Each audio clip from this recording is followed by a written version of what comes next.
Bonjour Guillaume, bah écoute, c'est toujours un grand plaisir. Bonjour à toi, bonjour à Nora et bonjour à tous les internautes qui nous regardent. Moi aussi, ça me fait super plaisir de te retrouver après quelques mois de parenthèse. Bah depuis mars, la dernière fois qu'on s'est vu sur cette antenne, c'était au tout début du confinement pour la France, c'était à peu près pareil du côté du Pérou, avant qu'on s'intéresse à l'archéologie. C'est bien quand on a des invités qui viennent de l'autre bout du monde. Comment ça se passe en ce moment du côté du Pérou, avec les contraintes sanitaires, le Covid qui circule, etc. Est-ce que Le c'est bien bordel! différent de la France? Est-ce que tu peux nous donner quelques infos? Ben, écoute, on est de nouveau en confinement depuis le 31 janvier. Pas tout le Pérou, seulement la région de capitale, Lima, et une dizaine de régions. Par chance, Cusco, on n'est pas encore en confinement, mais on a de sévères restrictions.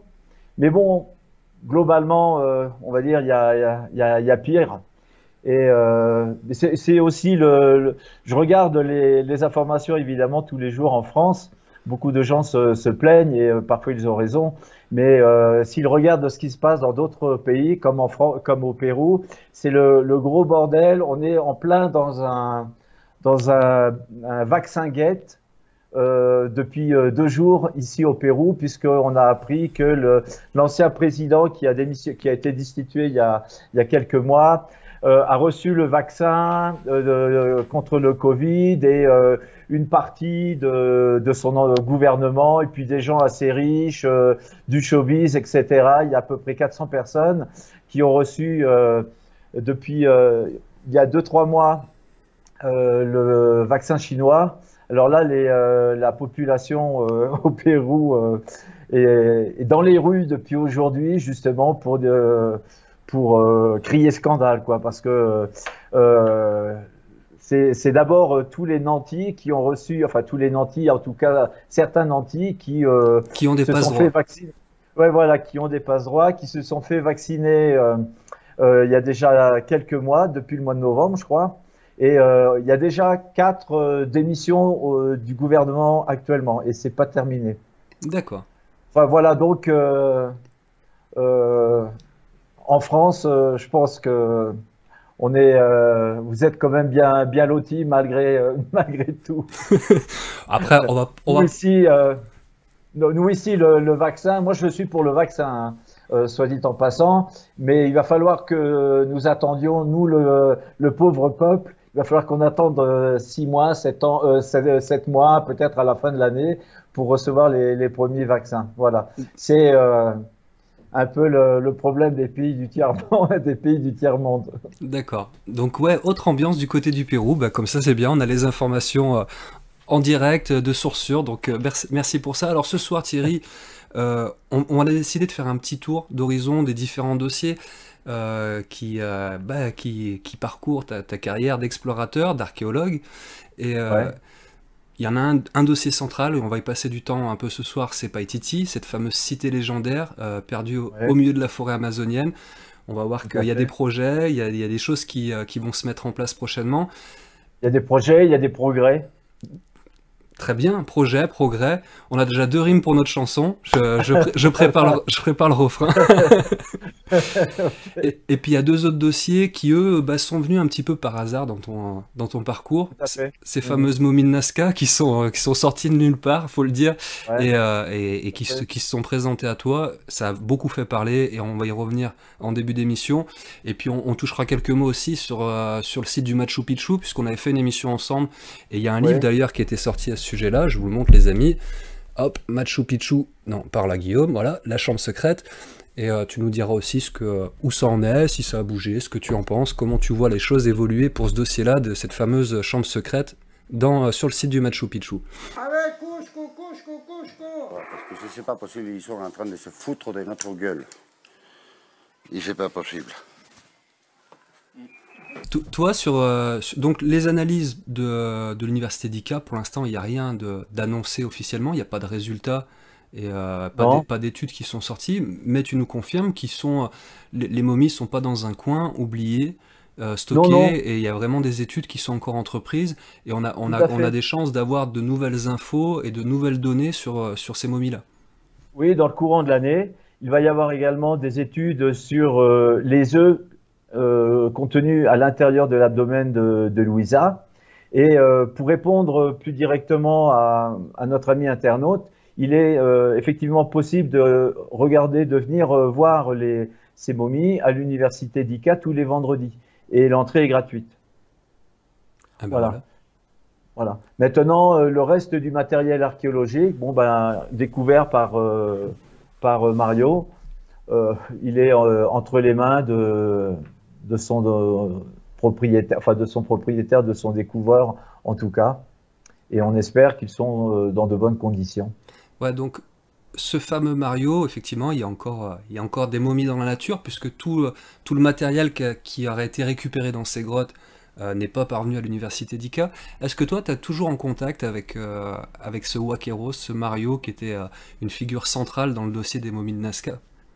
Ben, figure-toi que José Casafranca, le vice-président d'Incari, était Qu'on en salue. communication, ouais, il était en communication téléphonique avec lui hier, et d'ailleurs il embrasse Nora, Mais voilà. parce que Nora lui a laissé un bon souvenir quand elle est venue au Pérou, et, euh, et voilà quoi, il est très, il suit de près évidemment l'affaire et ce qui se diffuse sur l'affaire de Nazca. D'ailleurs, il va venir nous rendre visite dans très, très peu de temps. D'accord. Bon, ben, je transmettrai les amitiés de Mario à Nora. Écoute, ça fait, ça fait toujours plaisir. Dans le trailer qu'on a vu, donc on a vu des images. Euh, vous êtes allé visiter des sites. Mario vous a montré des sites à toi et à ton équipe. Ouais, Il y a ces ouais. grottes dans lesquelles tu te faufiles. Euh, et tu en parles dans un livre dont on va parler juste après. Tu es un peu sceptique sur les premiers sites que Mario prétend être les sites sur lesquels il a découvert ces corps. Est-ce que tu peux nous en parler déjà de ta visite sur ces sites-là et pourquoi toi tu es un peu resté sur ta faim sur cette visite-là? Bien, s'agissant du site de la petite caverne que nous sommes allés visiter en août 2017, on savait tout de suite que ce n'était pas le bon site, puisque déjà matériellement, si tu veux, il n'y a pas la place à l'intérieur pour mettre tout le matériel que Mario prétend avoir découvert. Et donc, si c'était pas, s'il n'y avait pas la place, cela signifie que c'était forcément ailleurs. Et puis la localisation géographique ne correspondait pas du tout. On sait que le site, le véritable, est situé plus au nord de Nazca, en un point stratégique qui nous permet de voir l'océan Pacifique et à quelques centaines de mètres des géoglyphes de la pampa de Nazca. Donc c'était pas là où ils nous ont emmenés. Mais je pense que dans le film que l'on va présenter vers la fin de l'année, on pourrait on pourrait avoir du neuf sur ce sujet. Pour moi, le site, c'est vraiment la pierre angulaire de l'affaire de Nazca. S'il y a un site, c'est que bon, ça règle le problème de l'authenticité.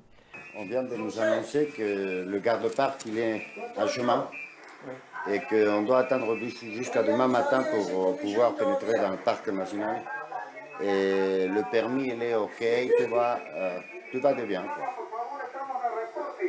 Et donc, le pied de Maria, les pieds de Maria, il y en a deux, sont authentiques.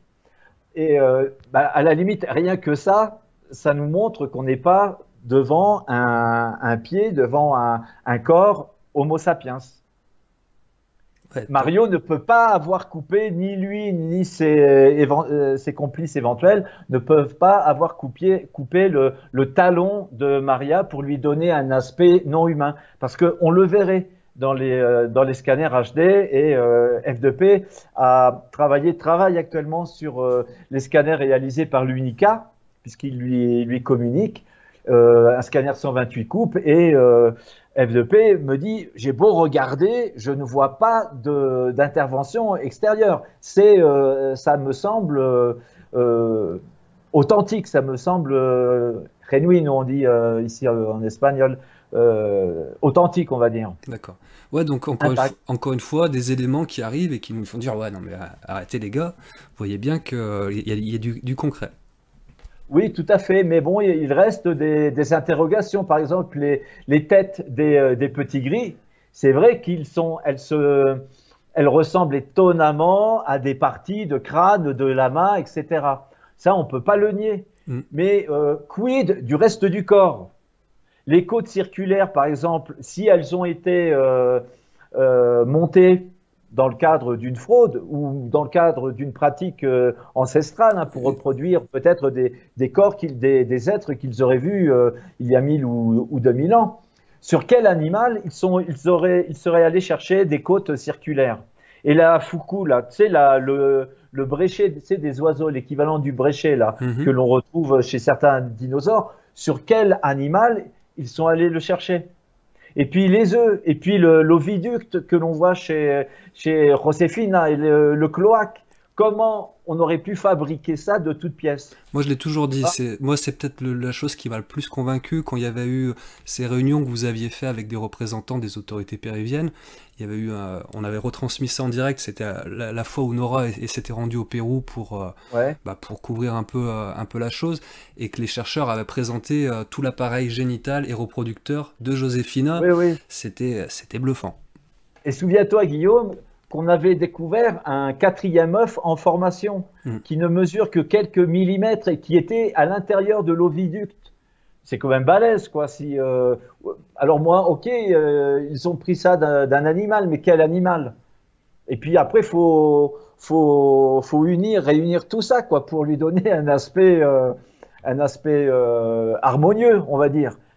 Donc ça me semble impossible. Mais encore une fois, je suis peut-être naïf. Et dans ce cas-là, on l'est tous quelque part. Mais voilà, donc il reste quand même des zones d'ombre. On a vu par exemple sur un petit gris que j'ai eu en main en octobre 2017, on lui a fait passer des radios et on a vu qu'il avait l'os, l'équivalent du fémur, cassé et grossièrement emboîté. Et ça, on l'a vu dans les radios. Et donc, ça montre qu'ils ont été parfois manipulés. Mais tu sais, un mort moderne, dans une morgue, je sais plus comment on dit, le chiropracteur, là, celui qui arrange les morts. Le thanatopracteur. Oui, voilà. Eh bien, le garde-parc qui est arrivé il y a 1 heure est ivre-mort. Et on est obligé d'attendre qu'il se dessoule et apparemment c'est pas gagné. C'est pas gagné parce qu'il est toujours en train de s'enivrer en face. En tous les cas, demain, on va voyager. Quoi qu'il en soit, même si c'est pas l'hypothèse que personnellement je retiens le plus, même si au moins pour une partie de ces momies, pour d'autres, même si on a affaire à des momies qui ont été créées, modifiées avec des modifications corporelles créées par ces peuplades, on a affaire à quelque chose en termes de matériel archéologique d'assez exceptionnel qu'on voit qu'une fois dans sa vie. Tout à fait. Et même si, comme tu le dis, ces momies avaient été faites de toutes pièces par les Nazca, on pourrait parler de chimères, comme disait Alain Hubrecht il y a quelques mois. Le problème historique reste pratiquement entier, parce qu'on peut se demander pourquoi les peuples précolombiens de cette époque ont eu le besoin de recréer des êtres humanoïdes tridactyles si différents de l'espèce humaine. Oui. Et pourquoi non seulement ils auraient reconstitué des corps, mais également ils ont reconstitué ces êtres sur des géoglyphes, sur la céramique, sur des tissus, et ça on peut pas soupçonner Mario d'avoir dessiné ces tridactyles, parce qu'on les voit partout sur toute la côte sud de l'Amérique du Sud. Oui, il y a des représentations qu'on retrouve sur plein de supports différents qui font référence aux mêmes spécificités anthropologiques. On parlait de tridactyle, ces 3 doigts, c'est pas humain en termes de référence. Exactement. Et moi, j'ai survolé avec Michel Ribardière et l'équipe de M6 il y a 2-3 ans le plateau de Nazca, et le pilote nous a montré un géoglyphe. C'est un géoglyphe de 24 mètres. C'était la reproduction quasi parfaite de Josefina, un être de type reptilien avec 3 doigts aux mains, aux pieds, et qui en plus tenait dans la main gauche, je crois, une espèce de petit sac à main. C'est un objet que l'on retrouve chez certains personnages. Des Sumériens, chez les Anunnaki, dans les traditions sumériennes, ce petit sac que portaient les représentations des dieux sumériens. Voilà, que l'on retrouve sur ce géoglyphe que l'on a survolé. Alors, cette iconographie, elle est un fait, on ne peut pas la nier. Et on pourrait penser qu'il s'est passé quelque chose. On va pas refaire tout le débat. Non, mais on peut faire des hypothèses. En tout cas, simplement pour dire, excuse-moi de te couper la parole, on est à plus de 4 ans du début de cette affaire et on n'a toujours aucune preuve de la fraude. Moi, je vais te dire, pour l'anecdote, quand cette histoire a démarré, c'était en 2016. Dès 2017, en début 2017, on avait déjà fait une émission avec toi. On était tous les yeux écarquillés en se disant c'est pas possible. Et je me rappelle, après cette première émission, avoir dit à Nora, tu verras, ce dossier, c'est comme Roswell. 20 ans après, on sera toujours à se poser des questions parce que les choses peuvent pas être aussi simples que ça. Et je pense que, tu vois, déjà 4 ans après, on est encore à se poser, à retourner les choses dans tous les sens et c'est d'y voir clair. Il y a un commentaire qui me plaît beaucoup, il y a Stéphane qui nous dit « J'ai beau ne pas y croire, j'ai toujours envie de vous écouter, d'en savoir plus, de comprendre au mieux. » Et je dis « Merci Stéphane, vous avez le droit les amis de ne pas y croire, vous avez le droit d'être de ceux qui pensent que non, on est face à des choses qui ont été modifiées par l'homme de manière peut-être contemporaine. » En tout cas, merci Stéphane pour cette ouverture d'esprit, c'est drôlement agréable de pouvoir... avancer des arguments, des hypothèses, tracer des plans sur la comète avec des gens qui restent ouvertes. Il y a Maquise Flo qui nous dit « Quelle est aujourd'hui la position du gouvernement péruvien face aux analyses des momies? A-t-elle évolué ?» Déjà, est-ce qu'ils embêtent l'université des cas? Est-ce qu'il y a un risque pour ces momies? Qu'est-ce que font les autorités péruviennes? Alors, pour le moment, ils ne font rien. Pour la petite histoire, j'avais une conférence en ligne il y a quelques jours à Nazca et les organisateurs ont reçu des pressions du ministère de la Culture de Nazca pour l'annuler en disant qu'ils allaient faire la promotion d'une imposture, etc. Alors que la justice a débouté 4 fois de suite le ministère de la Culture qui accusait Mario et moi également d'atteinte au patrimoine culturel de la nation. Et la justice a rendu son avis en septembre 2019 en disant que non, il n'y a pas d'atteinte au patrimoine culturel. Putain, ça fait chier. Qu'est-ce qu'il y avait dans cette barque? Il y avait les affaires perso, il y avait des vivres. Et je dois dire que nous sommes au début de l'année 2021, on est toujours à nous poser la question, est-ce que c'est vrai, est-ce que c'est faux, est-ce que ça vient des étoiles ou est-ce que ça vient de la Terre? José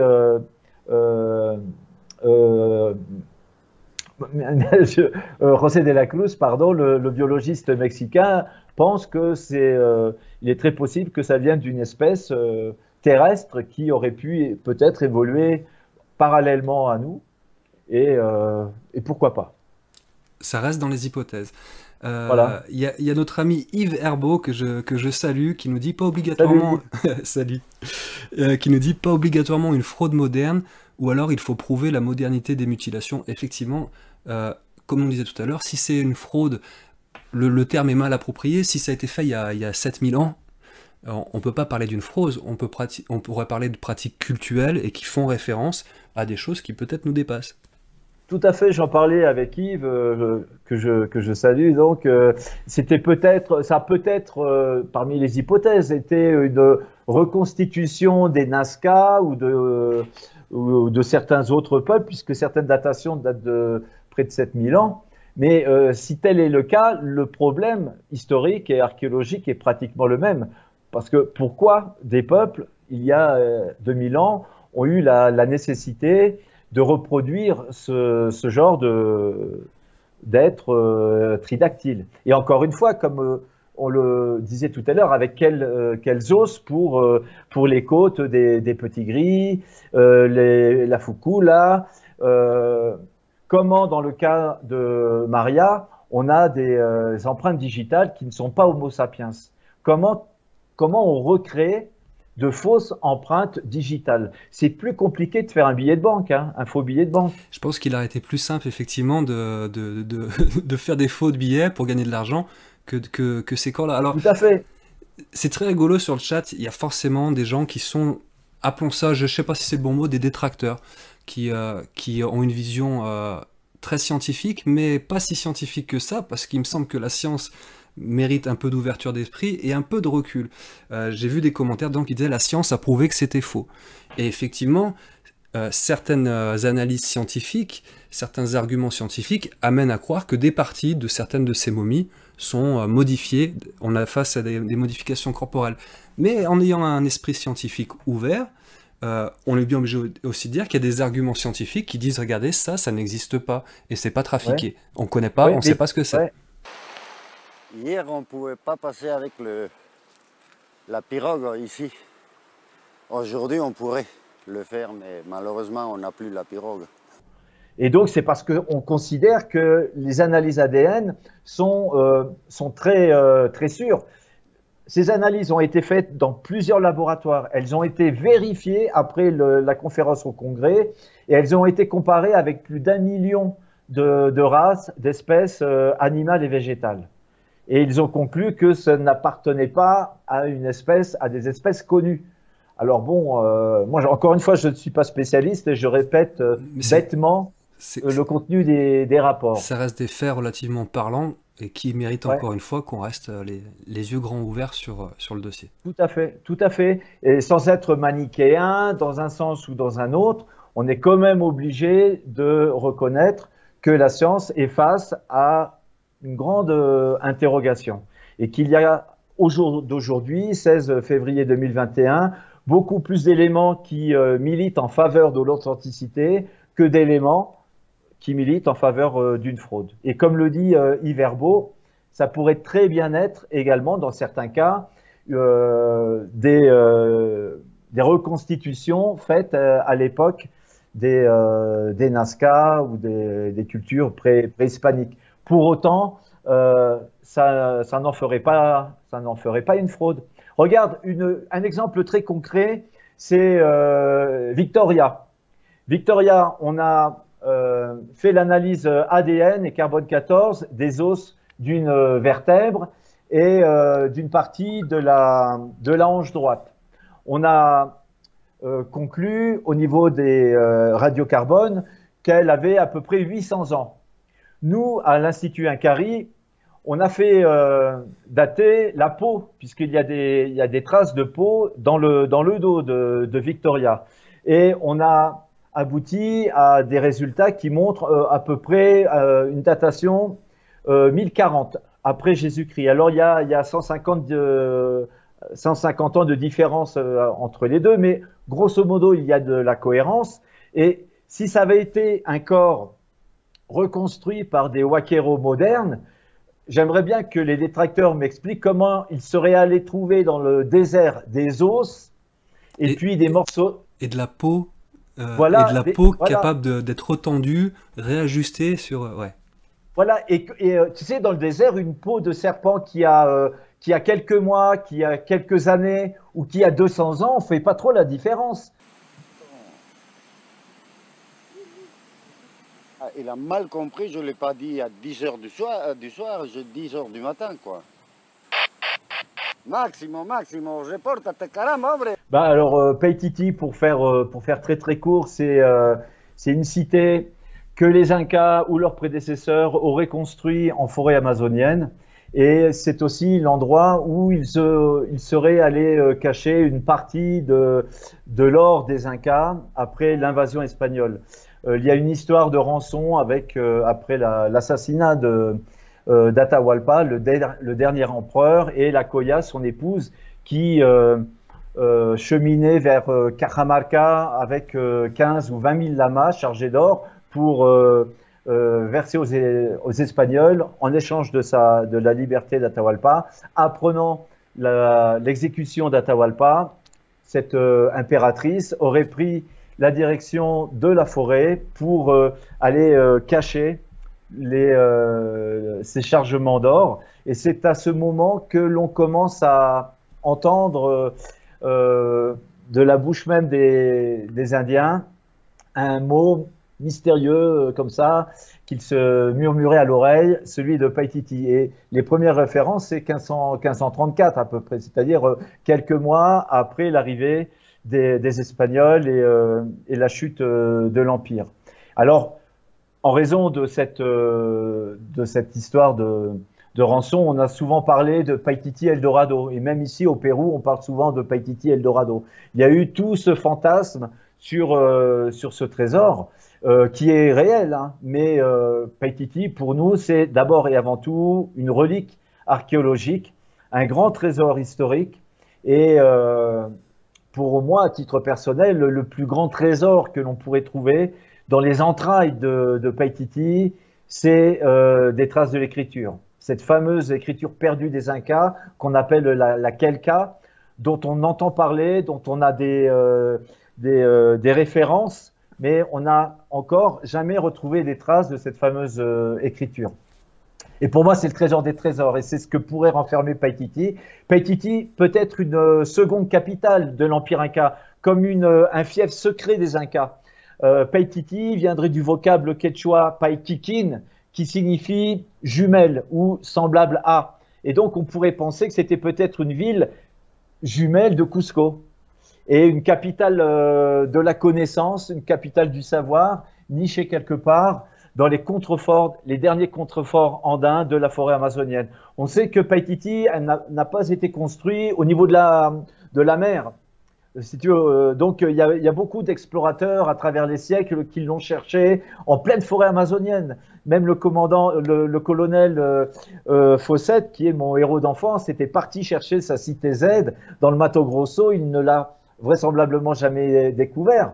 Mais on sait que les Incas ont toujours construit leur site stratégique en montagne, parce que c'était des endroits stables et des endroits stratégiques. Et donc, où il fallait chercher Paititi, eh bien, ma foi, c'était dans les derniers contreforts andins, ces contreforts en contact avec la forêt amazonienne. Et ça fait 20 ans qu'on est dessus, et après une vingtaine d'expéditions, je pense qu'on a relativement bien localisé l'endroit, et ça fait 5 ans qu'on essaye d'y parvenir. Alors, on avait vu lors d'une précédente émission, lorsque le premier opus, parce que là aussi, avec Jungle Dog, vous avez fait des documentaires pour retracer tout le parcours, toute cette histoire assez incroyable autour de cette quête de la cité de Paititi. Le docu, il s'appelle Inca Amazonia. La dernière fois, on avait parlé de l'opus numéro 1. Vous avez l'affiche là qui se présente à l'écran. Donc j'invite celles et ceux qui voudraient en apprendre plus sur le dossier et qui ne le connaissent pas à retrouver dans les archives de Nurea TV sur la chaîne YouTube ou sur le site Nurea TV. Vous tapez Thierry Jamin ou Inca Amazonia, vous retrouverez l'émission. On en a parlé pendant plus de 2 heures la dernière fois. On va pas refaire tout ça. Ce qui nous intéresse aujourd'hui, Thierry, c'est quels sont les projets autour de cette quête de Paititi, parce que elle n'est pas encore découverte, en tout cas tu n'y as pas mis les pieds. Quels sont les projets, quelles sont les dernières actus autour de Paititi. Déjà toi, au niveau de tes démarches en tant que chercheur, quelles sont les futures étapes dans cette quête de la cité légendaire?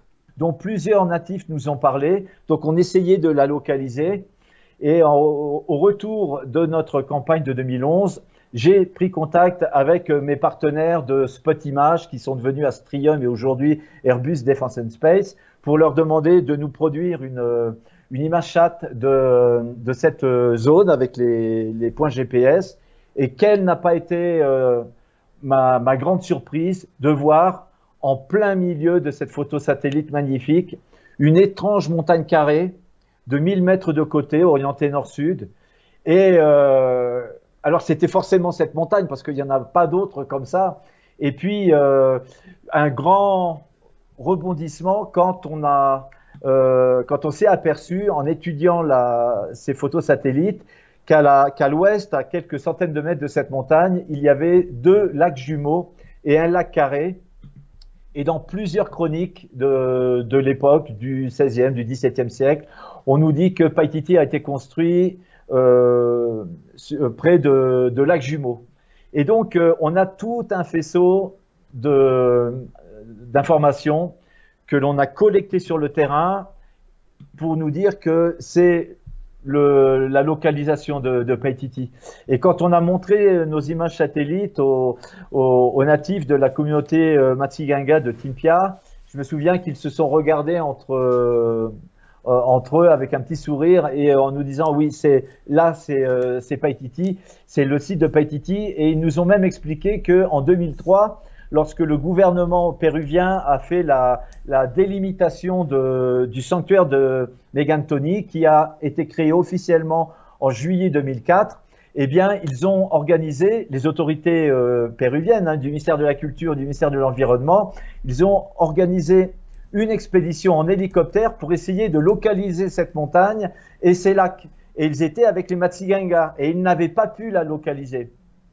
Et donc, depuis localement, depuis des lustres, on pense que Paititi est bien dans cette région. Voilà. Et nous, on y est arrivé, c'est pas en remuant les oreilles ou c'est pas par hasard, si tu veux, c'est vraiment après 20 ans d'expédition, en suivant un peu comme le petit poussé les sites que les Incas et leurs prédécesseurs ont égrenés au fil des siècles, on est arrivé à cette zone-là. Et à partir de 2012, 2012, il y a une grande parenthèse, c'est la découverte de la porte de Machu Picchu par David Crespi et les fameuses cavités. La fameuse chambre secrète. Voilà, la fameuse chambre secrète. Je remonte rapidement pour ceux qui seraient intéressés. Il y a ce bouquin qui explique un peu toute l'histoire. Et là-dessus aussi, on a fait une émission assez complète pour en parler. Tout à fait. Où j'ai été diffamé, traité de n'importe quoi par les autorités locales du ministère de la Culture. Et donc, ce livre et les 3 films qui sont également en accès sur VOD, on les a fait vraiment pour rétablir la vérité et montrer ce qui s'est vraiment passé à Machu Picchu entre 2012 et 2013, 2011 et 2013. Bref, après la parenthèse de Machu Picchu, on essaye de retourner d'atteindre cette fameuse montagne carrée. On a fait 4 ou 5 expéditions terrestres. Et la dernière terrestre, c'était en 2014, on s'est coltiné les narcotrafiquants et ça aurait pu très mal finir pour nous. On a eu beaucoup de chance et on s'est dit, bon, la meilleure manière d'atteindre cette zone, ce sera en hélicoptère. Et donc, depuis 2014, on essaye de convaincre les autorités péruviennes du bien fondé de ces recherches. On a présenté un projet de recherche sans excavation, c'est-à-dire on ne va pas aller creuser, c'est simplement un projet de prospection pour aller confirmer ou non la présence de Paititi et étudier son état actuel de conservation.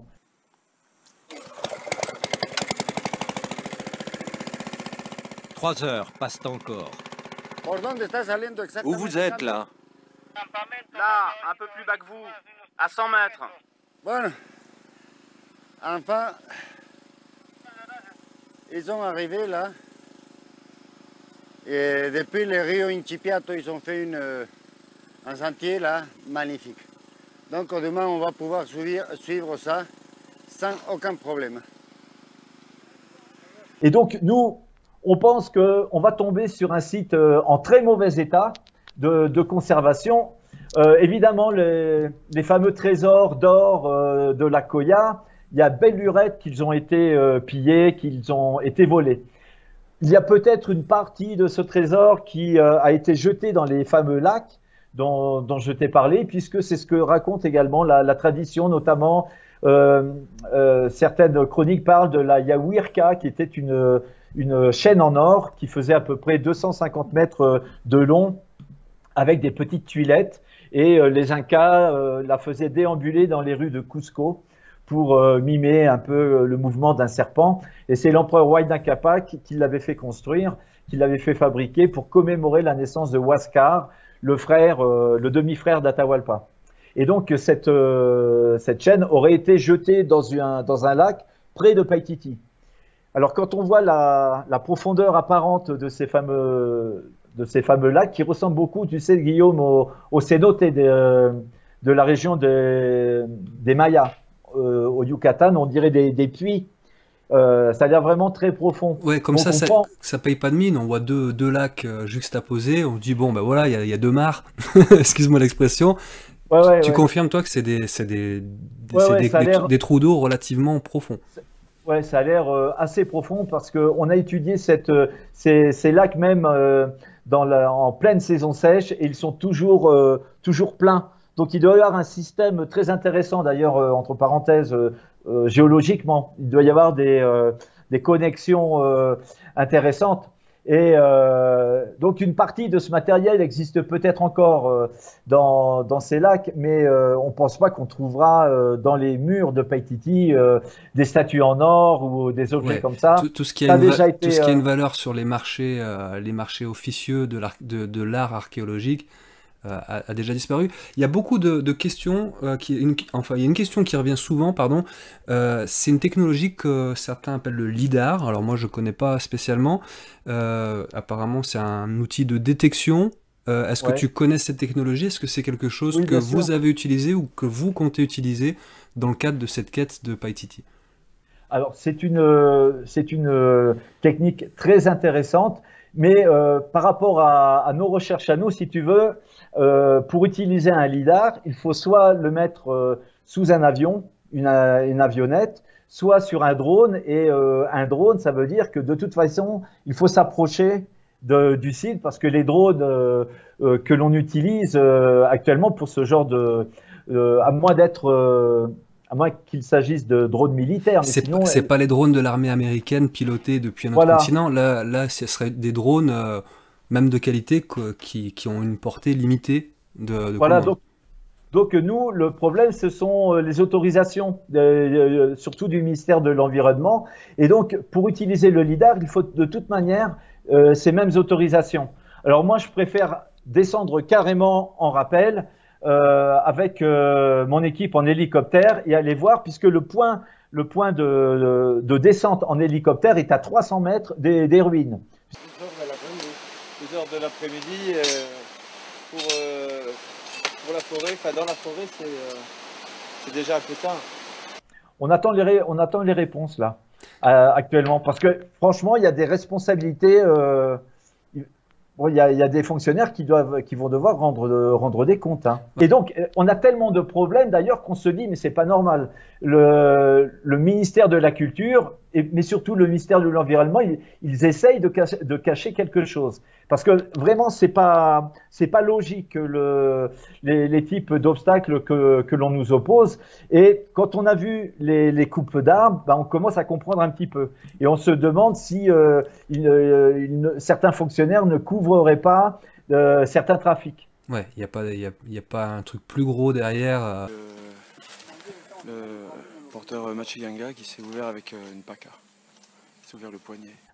Ça va faire jaser, ça va faire un scandale parce que Paititi, c'est pas n'importe quel site, c'est vraiment la première cité perdue, la cité mythique dont on a commencé à entendre parler depuis le début du XVIe siècle. C'est vraiment c'est une légende, c'est un mythe, tu vois.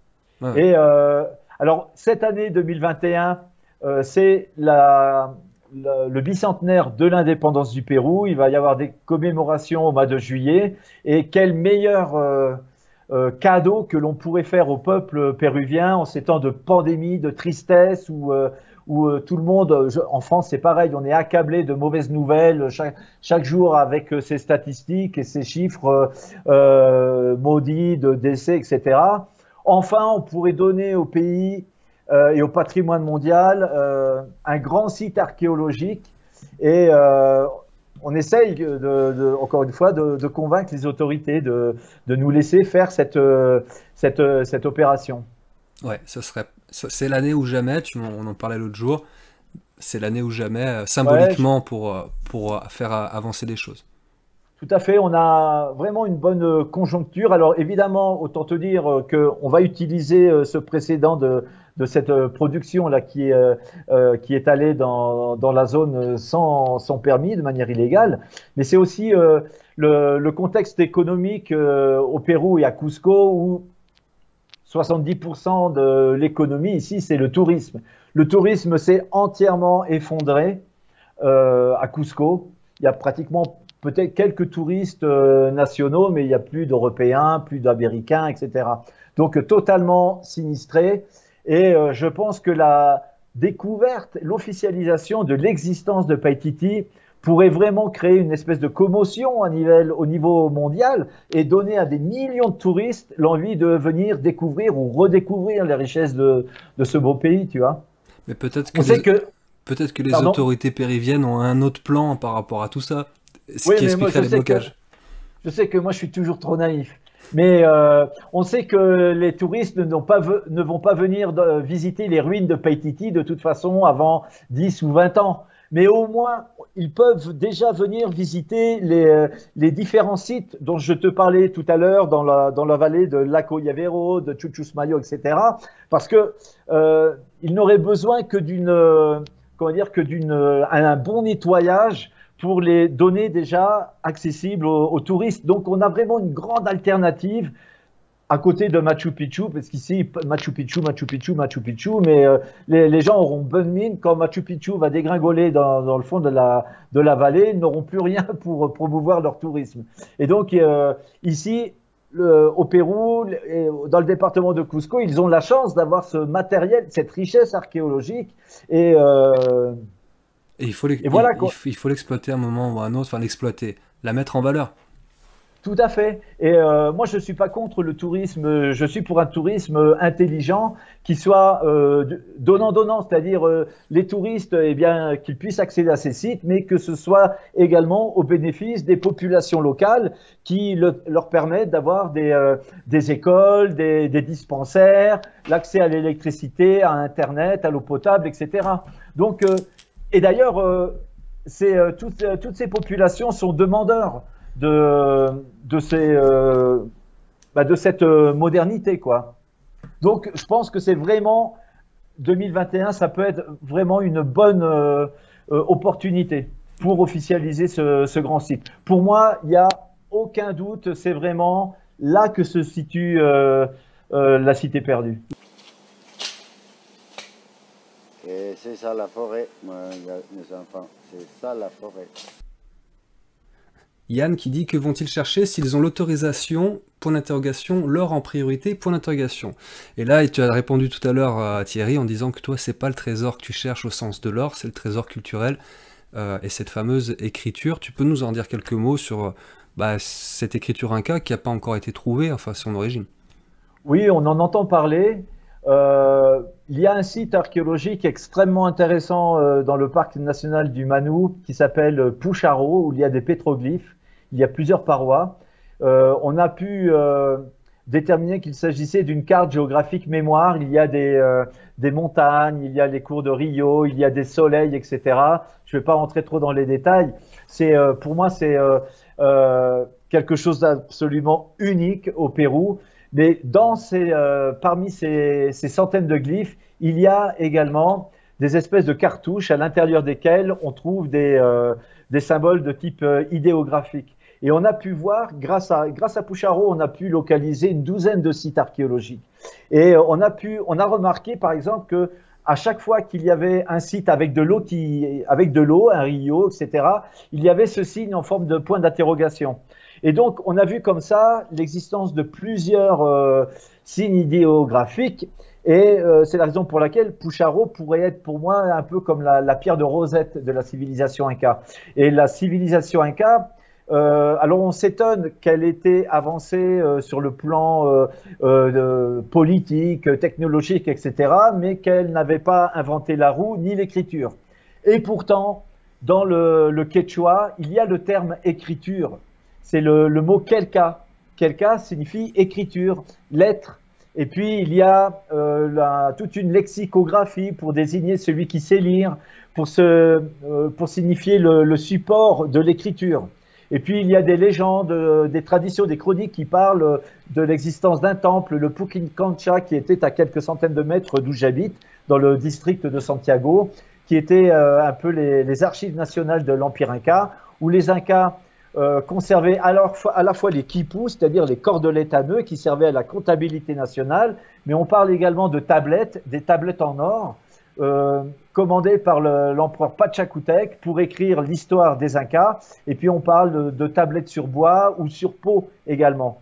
Et tout ce matériel a disparu avant l'arrivée des Espagnols à Cusco en 1533.